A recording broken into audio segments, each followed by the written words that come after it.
Class. Again, this is engineering economics. I'm your professor, your instructor for today. Um, Engineer Norman Manana. Okay, we're gonna be talking about our previous topic about time value of money, but this time more on sample problems. I won't be answering most of them, but if you understood the samples that I provided you in the previous lecture, I think you'd be able to understand and apply the formulas given here. So let's get down to it. So just to help you out, guys, so I made sure that there is a summary formula. It's clickable, so you can actually click it.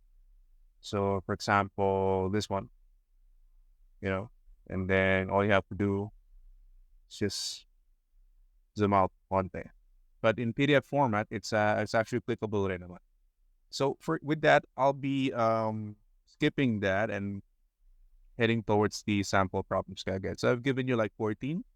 That's okay because some of them can be, easily solved. It's easily there. Most of them are easily solvable within less than 2 or under 3 minutes, basically. But some of them, you gotta sit down a bit of content and really read the problem and understand. So this is the problem I chose to solve.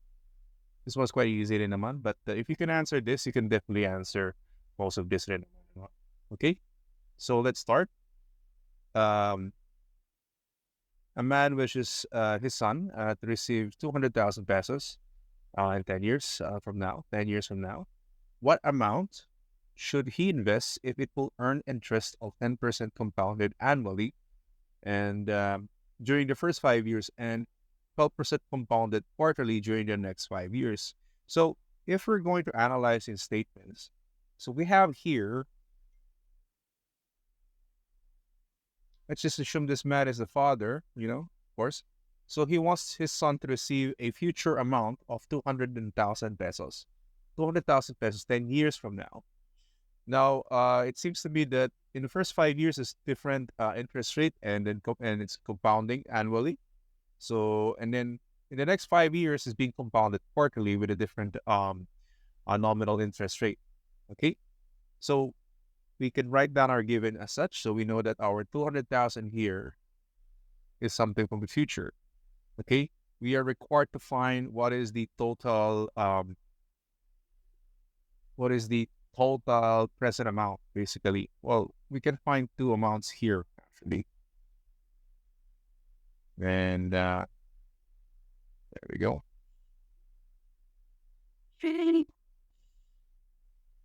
We're just being asked, what is the total present amount here?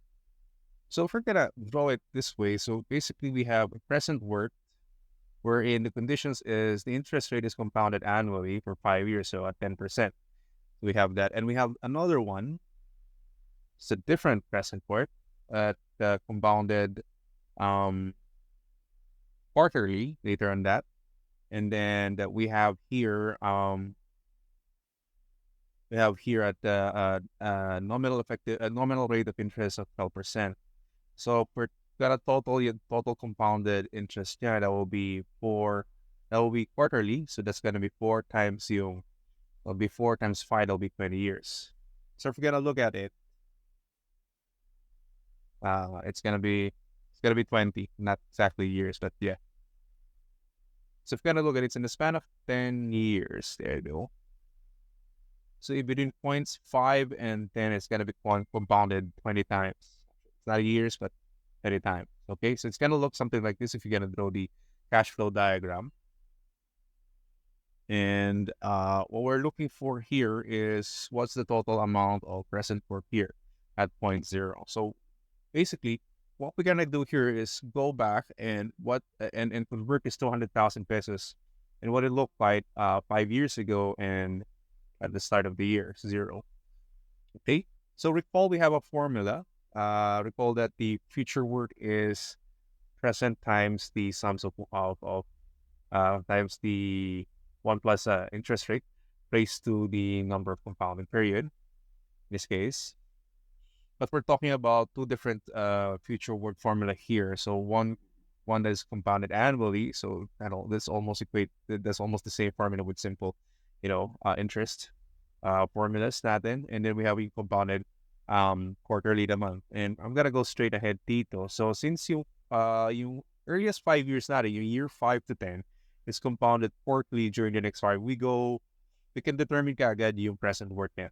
And we simply put the formula as such. We know already yung future work, which is 200,000, and we just equate it equals to P2 plus 1 plus 12%, which is you normally we represent this as R, or yung nominal effective, yung nominal interest rate, and divided by M, number of compounding periods. So quarterly, that means that's gonna be 4. And and in total compounded times over the past 5 years, so that's gonna be 5 times 4. That's gonna be 20 instead of 20 years. Yeah, sorry, it's 20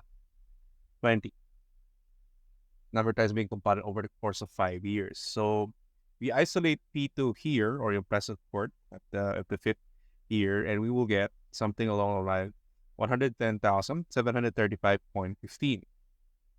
Now, the funny thing here, from the perspective of P1 and P2 now looks like the future worth or the future amount from the perspective of P1. If we're looking back at the year 0. Okay, so now we can just simply reverse it and use the formula, future work, and substitute our P2 now as our future work here, and with respect to P1 as our present work. Something like this. Then all you have to do is to substitute what we know. So we know that P2 is 110,735.15. There we go. And then we know that the interest rate here is just 10%.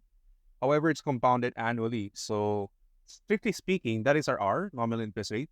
And compounded annually meaning per year. So our compounding period is 1. So that's going to be 0.10. 0.10 divided by 1. So that's basically 0.10, 0.10. And then our number of compounding period here is 5 times 1. So that's basically equivalent to 5. So we will have this particular set of formula, and it will get P1 at 68,757.82.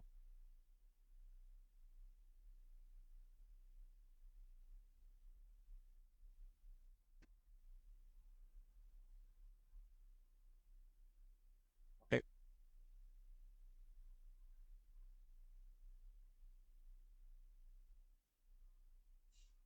So now we're able to determine our original present for Tito. Okay, next, I chose to answer 7 and 8. Just in case you did, then congratulations. So let's go for 7.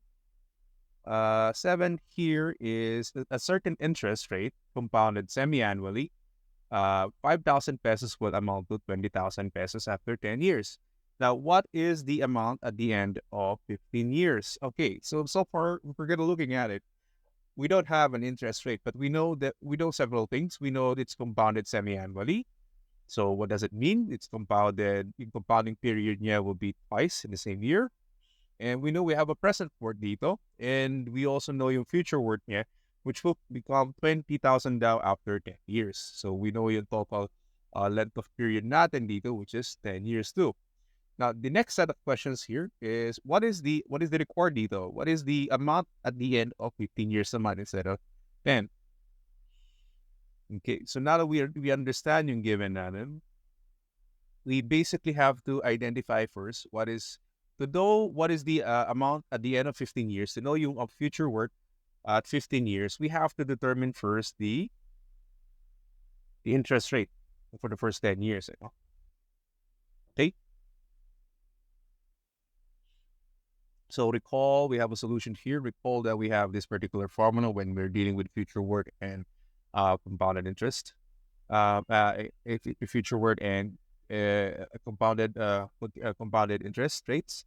So here we have your future work equals to your present work times 1 plus r over n raised to the product of n and m. In this particular case, we just substitute what we know so far here.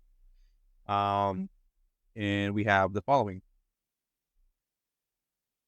Isolating r, we get, yes, you can rearrange it manually. Then therefore, our R here is 15.35%. Now, assuming it says the question is what is the amount at the end of 15 years? So I'm gonna be assuming it's the same conditions where compounded semi-annually. All we have to do now is just replace the period from 10 to 15 years now.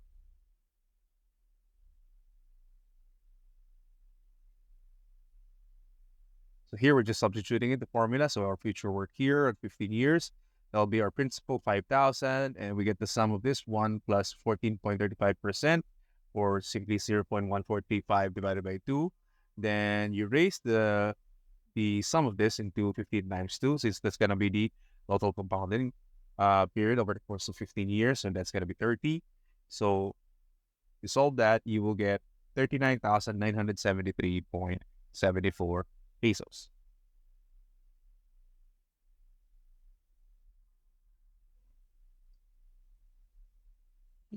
Okay, how about this one?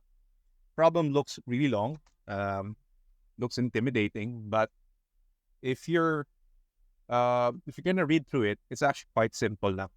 Okay, so let's just analyze now. Okay, so we have here Jones Corporation borrowed 9,000 pesos from Brown Corporation on January 1, 1978, and then 12,000 pesos on January 1980. Assuming the same year, January 1 yan, 1980, sorry. And then Jones Corporation made a partial payment of 7,000 on January 1, 1981, roughly a year after. Yeah. And then it was agreed that the balance of the loan would be amortized by two payments, one on January 1, 1982, and the other one, January 1, 1983. The second being 50% larger than the first. Okay, so we have, word problems here. If the interest rate is 12%, what is the amount of each payment? One thing I noticed is that, okay, it seems to be that it's being the Jones Corporation borrowed January 1st and 1978, and then also January 1st, just forget the one here, in 1980. So it seems to me it's all are separated by years, so we don't have to be, oh, what's this 1970? What's this 1980? No, it's just years lang naman dito. And one thing I noticed is sinabi is interest rate is 12%. It doesn't say about compounded uh, compounded interest or anything like that. So we're gonna treat it as it is. So like a simple interest rate. Okay, doesn't say it about being exact naman. So we're gonna assume just simple interest rate, and if we can't imagine it pa, just like when you're solving problems, it's best to draw it up lang muna. So fortunately for engineering economics, we have yung cash flow diagrams natin. So we can draw that first. So we know this is at least part of the cash flow diagram. It's not yet complete. So just to guide you guys, on January 1st, 1978, so all of these are January 1st. So we're just going to treat it as year. So this is going to be year 0, year 1, year 2, year 3, year 4, year 5. Okay, so at 1978, at least this is from the perspective of Jones Corporation, as you can see here. So Jones received 9,000 by borrowing from Brown in 1978. Jones Corporation borrowed again in 1980, another 12K. And then, of course, he made a partial payment of 7,000 pesos. And then, with the agreed amortization, with the agreed balance of the loan will be amortized by two payments, one on January 1st, 1982, and the other one on 1983. With this one, with 1983 being 50% larger than the first. Across all this, on a year-to-year basis, the interest rate is 12%. Okay? So it's going to look something like this. We let our first payment be X, and the other one be 1.5X, basically. So what do we do here? So what can we do here? It seems to me that we have different payments on different time periods. You have to understand that 9,000 in 1978 is not equal. It's not the same 9,000 when we're talking about in 1983 to 1993. Okay, so what we do here, either we bring all the values backwards, or in this particular sense, since our unknowns are in the forwards, are in the future, 1982 and 1983, and we're dealing with 1978 and 1980 as in the past. So what we can do is bring these amounts or values forward. and bring it on the same time periods. So push the value towards 1983. So what do you mean by pushing the value towards 1983? Meaning we just get the future value of 9,000 and 12,000 and put it up. In this particular case, 9,000 that'll be one. So that'll be let me use a let me use something people. So that will be 1979, 1980, that's 2 years, 1981, that's three, then this 4, that's 5 years in the future. And then this is 12,000 pesos. So this is gonna be 1, 2, 3. And then of course 7,000 here. This is a payment that you already made. This is gonna be 1, 2, and then of course X here should be brought forward to 1983. So that's the future in 1 year. So that's just simply 1 year. And then this is our present time. Okay. We're dealing with this now. Okay. So what we're doing here is basically an equations of value. So whatever balance that they have, whatever Jones Corporation borrows should be equal to the amount that he should be paying to Brown Corporation. That is the whole essence now, equations of value. So this seems a equations of value problem, right? So that's the particular guiding formula we're going to be using. It's pretty simple. Okay? It looks intimidating, but it's just a future work problem. And quite frankly, it's an algebraic problem now. So here we have an interest rate of 12%, and we're going to solve this by, equations of value. Like I said, money in will be money out. In this particular case, money borrowed should be equal to the money you're supposed to pay, So if we're going to set up our equation here, so dapat 9,000 here, is your present work. So that's gonna be 9,000. Whatever your future work in 1983. So that's 5 years. So it's 9,000 times 1 plus 12%. So that's gonna be 9,000 times 1.12 raised to 5 years. 12,000 here should be times 1.12 raised to 3 years. Because say 1, 2, 3, 7,000, and then since these are the ups, so that will be the other side of the equation. Now the right side of the equation equals 7,000 times 1, 2. That should be 1.12. 7,000 times 1.12 raised to 2 years. And then x times 1.12 raised to 1. And then we find it at 1.5x. And to write that in formula, it should look something like this. There we go. And then you just simply solve for x, where x here is 9,137.18 for 1982. And then for 1.5x, the answer here is 13,705.77 pesos.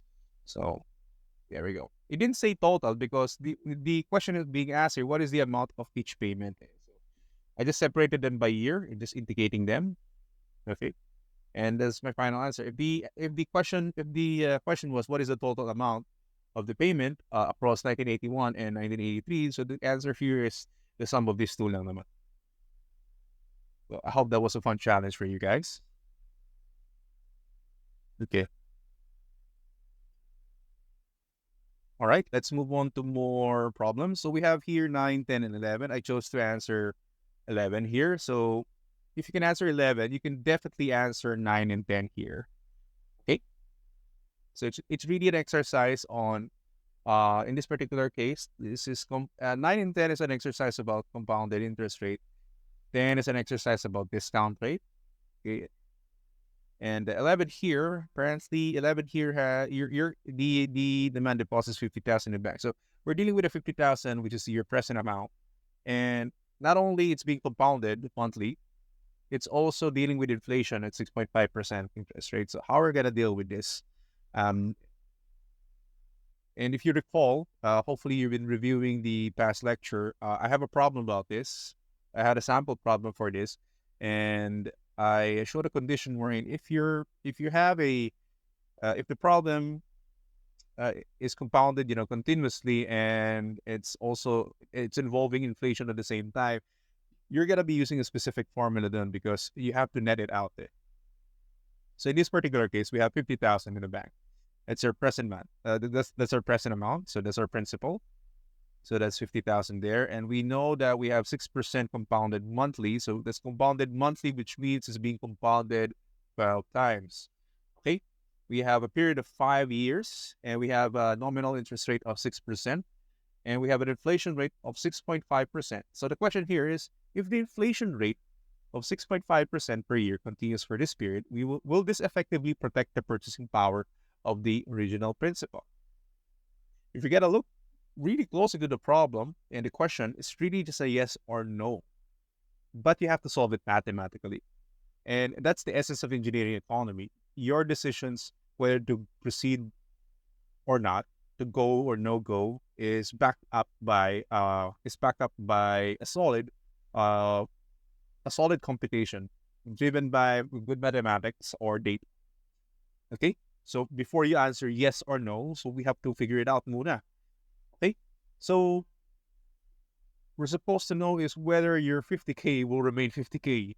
Basically, that's the essence of it. We know very well that sadly we're not doing this live, and I was supposed to ask you the question: is nominal interest rate equal to inflation rate? Obviously not. Okay. Um. So for one, we have the nominal rate. We have to convert it somehow to on a per annum basis because inflation deals on a per annum basis lang naman. So that's 6.5% per year. Okay, so they're not totally equal, and because the nominal rate deals with the compound the during the period it's being compounded, and for here to know whether 50K effective this particular scheme of his being deposited is 6% compounded monthly protects him 50K. So somehow the logic should look something like this: your effective interest rate should be at least greater than your inflation rate. And to get inflation effective interest rate, we have a particular formula where effective interest rate is simply 1 plus the quotient of a nominal rate and the compounding period raised to the compounding period minus 1. Okay, for waiting. So again, we have a formula for effective interest rate, which is this one. And then we also have a formula for we basically want to know if our 50,000 in the future would still hold its value pa rin naman. So we have this one. So it's compounded 6% monthly for 5 years, but at the same time, it's got to be dealing with 6.5% inflation rate per year. So the formula for that is simply this, where future work equals to P divided by the quotient of 1 plus I, your effective interest rate, divided by 1 plus your inflation rate raised to the number of compounding period. In this particular case, it's going to be 5 years. So let's look for IE muna, I sub E. All we have to do is just substitute what we already know, which is just 1 plus 0.06 divided by 12 raised to, the entire equation to 12 minus 1. And then we will have here at 6.17%. Okay, that's fine. You can, let's maintain 2 decimal places down naman dito. This is pretty common naman pagdating sa accounting or engineering economy problems. And then, since we now know our effective interest rate here, we simply substitute it here. We already have the inflation rate. So we can get our future work. So our present work dito is 50,000 as a principal dito. That's 1 plus 0.0617 divided by 1 plus 0.6065 raised to 5. So we have 49,230.14 pesos.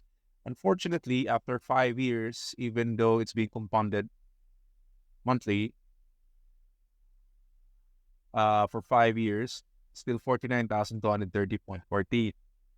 Baka tanongin nyo, sir, di ba compounded monthly to for 12 months? Yes, I understand. Pero we converted it on a per annum basis now. We actually use it here, di ba? So we use it here, and yung 6% din is only good on a per monthly basis. And what we did here, kaya kinuha natin effective interest rate is to get it on a per annum basis so that yung interest rate that we're going to be using is the same or the same time period with your inflation, which is on a per annum basis. Okay? So the answer here is basically no.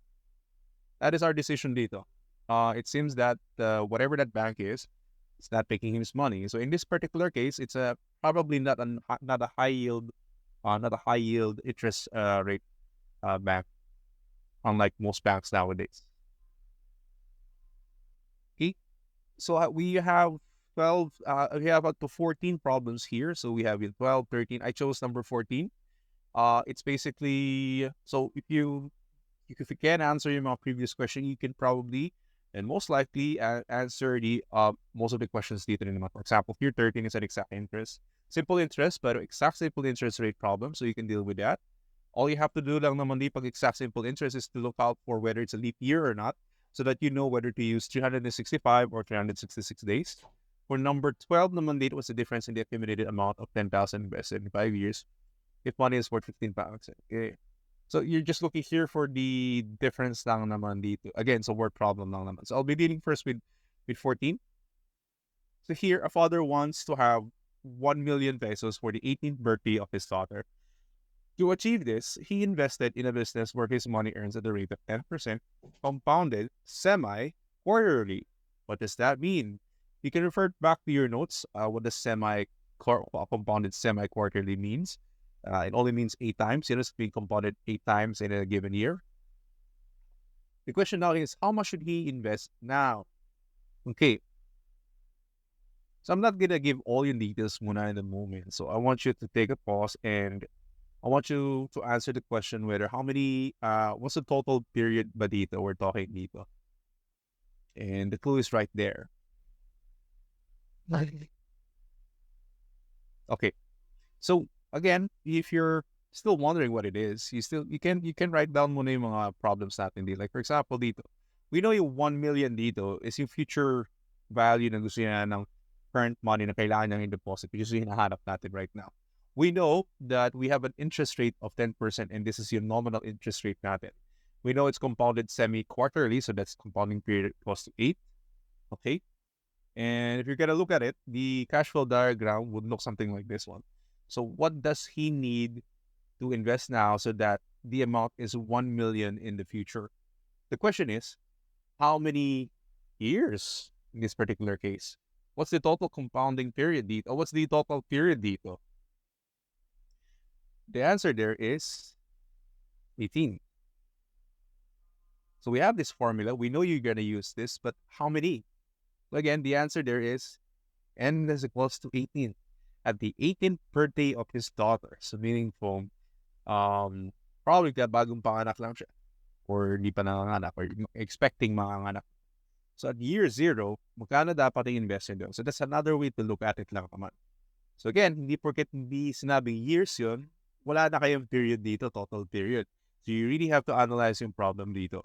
So with that, we have to isolate na lang yung present for dito. And we have the particular formula. There we go. Sorry, I used a different shade dito. My bad. Okay, basta na ba yung aking pen. I'm just gonna change this later na lang. And then there it should be like this one. Bam. And it should be a bracket. Make sure to be consistent with your brackets. Okay, but I think I'm consistent with the other one. So substituting in known values natin, we have yung future amount natin dito is 1 million. And we have 1 here plus yung nominal interest rate, which is 0.10 divided by number of compounding period, semi-quarterly, which is 8. And then we have total compounding period of 18 times 8. And your present amount should be, the father should invest at least 167,000. 153.47 pesos. Imagine that. So it's probably too early now, pero if you do plan to have a son or daughter in the future, maybe this is something you'd like to think about. And of course, it's a lot more complex than that. You have to look into. There's a lot of variables that can happen within year 0 and within 18 years. So you really have to factor that in. But this is a simple way of solving it lang naman.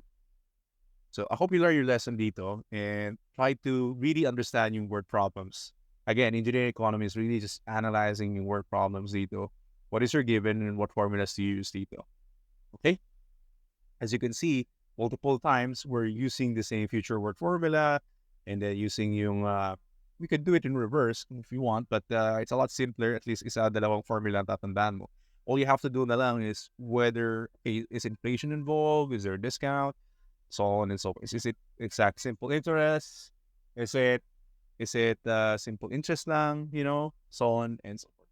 And remember, if you can't really imagine it, you can draw it lang muna. You have a cash flow diagram naman in the first place. Okay? And for more information, and you can read throughout, you can do some advanced reading with the following references. And that's pretty much our problem walkthrough session here. Hopefully, you can, if you fail to, if you don't understand it in one go, feel free to repeat it. Everything's here. So going back on my first slide. So if you wanna go, if you can't, if you're not still familiar with the formulas, you can still go back with our summary formula page, um, summary formulas, and then you can go back and forth with them, and then try to practice it. You can practice this alone. Better if you have friends to practice it, so that you get to discuss and tackle multiple problems at the same time. Okay. With that, thank you, and hope you guys stay safe and stay dry.